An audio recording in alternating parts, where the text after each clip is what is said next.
Hey guys, I haven't done a video on this channel in a long time, and that's because a lot of my educational stuff is actually on Patreon right now. So if you're interested in sort of more geeked out tech nerd stuff, check out the link in the description below. Also, the Swoon educational channel is fantastic, and I've got a really cool series of videos about melodics and harmonics for electronic music. So if you're trying to learn music theory, I highly recommend those videos as well. I'm basically going to say goodbye to the edu content on this channel today, just by doing sort of a hybrid video. I want to show you what's been going on in the modular rack, and I'm going to demonstrate just some ideas that I've been playing with in terms of getting polyphonic sequences working. By that I actually mean two mono sequences running on top of each other, and then a third voice which is going to come from the Korg XD. So yeah, I've been trying to get my head around modular from a polyphonic musician's perspective, trying to think about chord progressions and things like that. I am slowly making progress. I might do a couple of videos on this on my YouTube. But without further ado, let me jump right in. So my setup today is pretty simple. I've got the Moog over here, this top Moog32, and it's actually the master timing clock. So you can see it's got a MIDI cable, and it's getting a MIDI clock from Ableton. So Ableton's playing in the background, and you can see that the green light's flashing because it's getting sync, okay? When it's in slave mode, the clock is sort of a derivative of Ableton's master clock, so it means that it's always a derivative clock tempo. It can't go out of sync, which is really cool. I love it as sort of the master tempo sync device for the entire modular system. So let me just show you what's going on here. I'm just gonna put my headphones on. All right, so you can actually, what you're listening to right now is just obviously a drum clap from Ableton. And then I've got this sequence which is running through the Moog. It's a very, very basic oscillator. It's just a sawtooth. And just side note, what kind of put me off these Moogs when I first bought them was that the oscillators were such simple tones that you can only do sawtooth and stuff.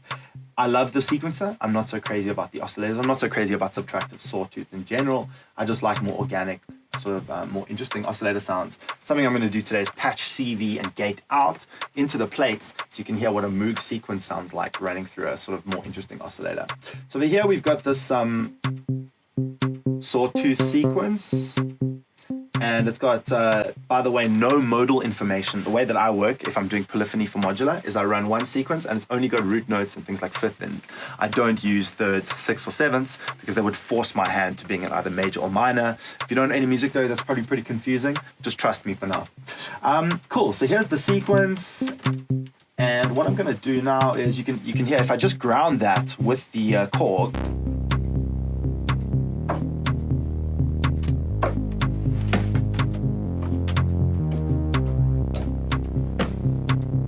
all right, it's not going to win an award just yet, but it is tuned and it does sound good. And I've sort of got this thing in an octave where I can still play like a bass voice underneath it. So from a voicing or sort of ranging perspective, that's my plan. This is going to be in the middle. This voice is sort of going to be on the bottom. And this voice, which is going to contain much more complex musical information, is going to be an octave up on the top. And therefore I've got like a 3-octave sort of range. And I'm going to start introducing poly as we go on. Lovely. So just for a point of comparison, because I really like to do this, let me turn the Moog down. And I won't go too deep into the routing, but if you notice, I've actually got the CV and the gate out, and it's coming into the PLAITS oscillator. And I've got this oscillator set on the 4th oscillator type in the red mode, which is a harmonic string. It's sort of like a physical modeling oscillator from what I understand, and it does a sort of plucked guitar sound very well. In fact, I was astounded at how well it actually sounds like a plucked guitar, particularly when you start putting accents through it, which I'll show you in a couple minutes. So let's do a comparison. That same sequence, again, Moog to PLAITS.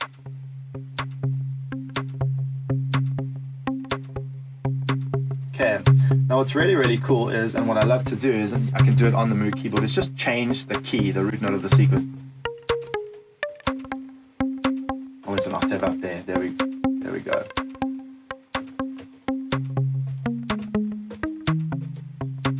That sort of thing. And if you do that with the ground note,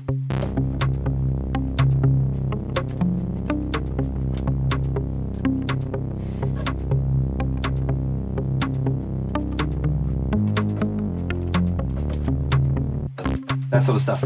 So it's really, really interesting. Now take note that you're not hearing the Moog oscillator at all. If I like, I can blend them. They're both tuned perfectly. So when I say perfectly, I mean perfectly in modulus terms. Yeah, I like that. I would not open that sawtooth up from a sound design, personal taste perspective, but I really do like that it's sort of just pulsing underneath. And when I get to the accent level later, what I would do is just put an accent that would sort of unify these in terms of the intensity of the velocity happening on certain steps. But that's probably a whole nother video. Cool. So I've got a nice blend. I'm going to take the Moog down a little bit and just take it out the mix, and I'll sort of miss it, and when I bring it back into the mix I should just be able to make it out as like a low level pulse. It's just sort of solidifying the root key. Right, now I've actually got, which is really cool, because I'm running Ableton, those note changes that I wanted to do, I don't want to have to do them in real time, so I've sequenced them into a track in Ableton, and I'm just going to unmute that and you're going to hear this oscillator start changing keys. Perfect, I love that. That just means I've got a free hand to think about other things, and the first thing I'm going to think about is what chord progression is happening on the bottom.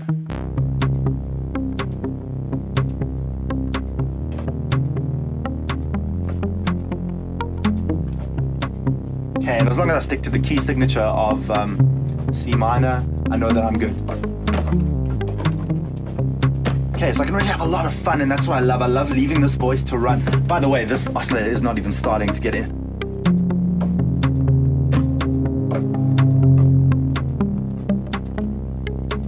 Okay, so we're getting into some interesting territory here, and what I love is it sounds physical modeling, it sounds acoustic, but my God, does it sound like something that could work on the dance floor. So that's really exciting.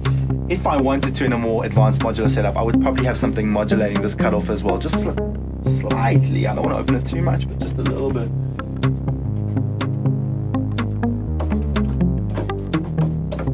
All right, cool. So that's perfect. Now this is where it gets really cool, is now that's only two voices really.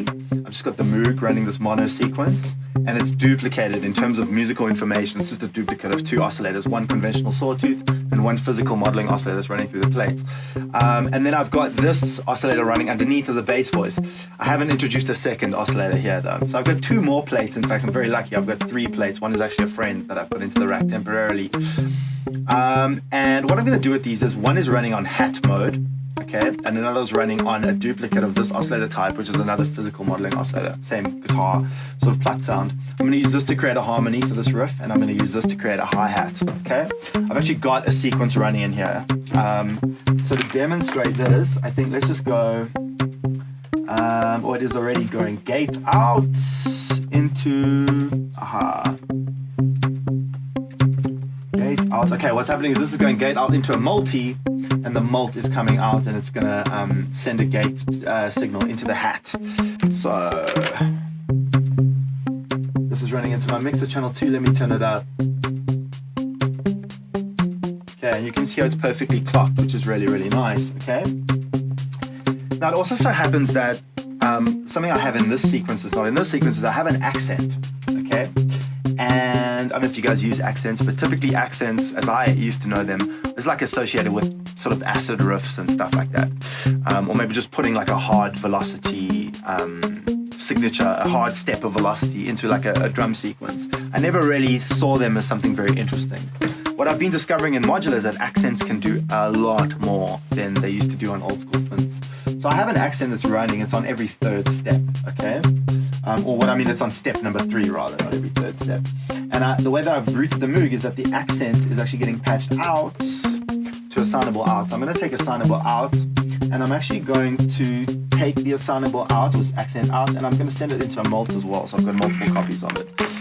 And then I'm going to take one copy of that accent signal, and I'm going to patch it into this control on the hat, which is it's basically like decay time and release time mixed together, but it increases the sort of sense of release time in the envelope. Okay, so now you see that it's very tight until there's an accent. Okay, which I love. And I love having that sort of control. Now, just to give you an idea of how cool Modular is, I've chosen that only when there's a voltage from the accent that it's going to open up the decay time on that hat. I could have conversely, for example, had an LFO that was going to modulate that in a sort of more up-down way. This is like a single pulse and a single step, but it's an example of something that you can do with a modular sequencer that's almost impossible to do conventionally. It's like pipe the voltage from an accent out to multiple points within a sequence, and I'll demonstrate that a little bit further over the next couple of minutes. All right, so that's great. We've got the hat. And now this is where things start getting super funky.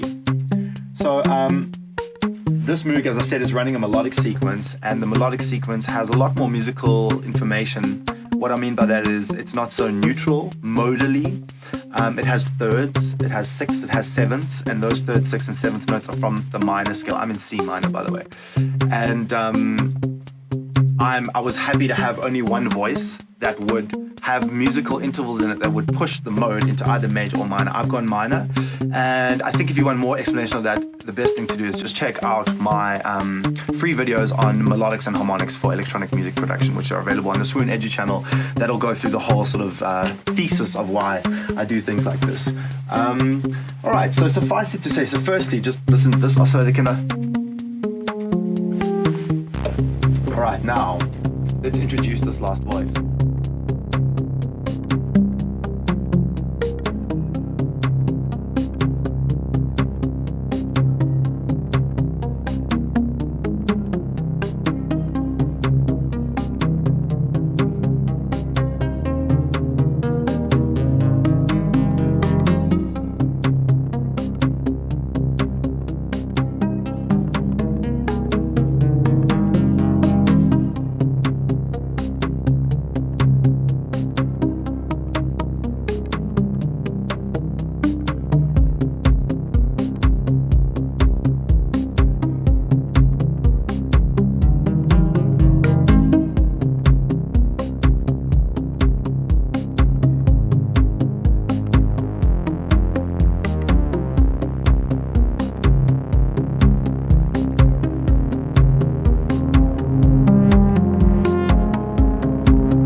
Fantastic. So there's a lot of action starting to go on there, and it's happening really quickly. So we went from like one voice to two voices to three voices really quickly.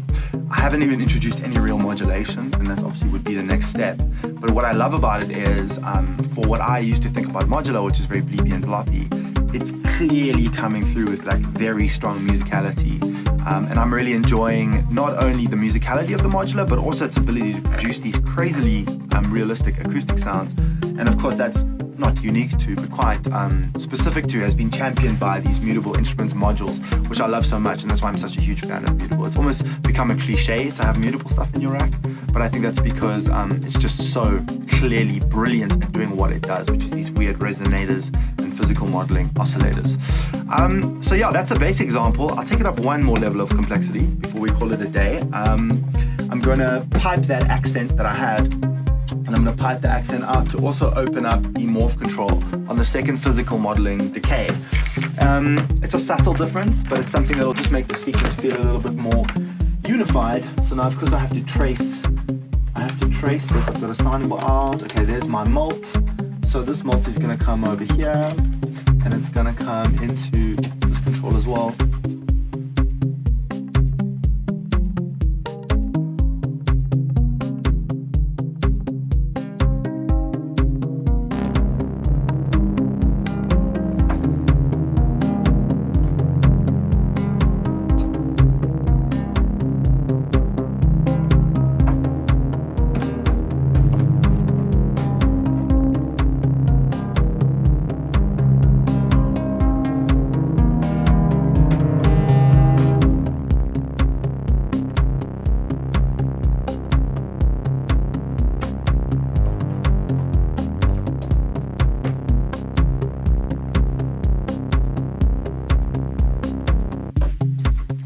right, guys, so yeah, that's a brief overview of how I'm sequencing modular as a polyphonic musician, and just some thoughts that I've been having about how we can get into like a chord progression sort of headspace, approaching it through multiple mono lines being sequenced by mono sequences. Now I'm looking at something polyphonic, something that can sequence more channels at once, but I have to say that having these sort of restrictions in terms of being able to only sequence multiple lines, it's actually been quite a cool process, and it's made me look at chord progressions, if you call it like that, or rather incidental polyphony, how multiple monolines can sort of interact and relate and produce something that's more than the sum of their parts. And this is a very basic example of that. But if you want to see more, come onto the Patreon. We do a whole bunch of modular lessons, and keep on watching this channel for more live jams and fun stuff. I hope you guys have a good time, get creative, and enjoy what's left of lockdown. Cheers.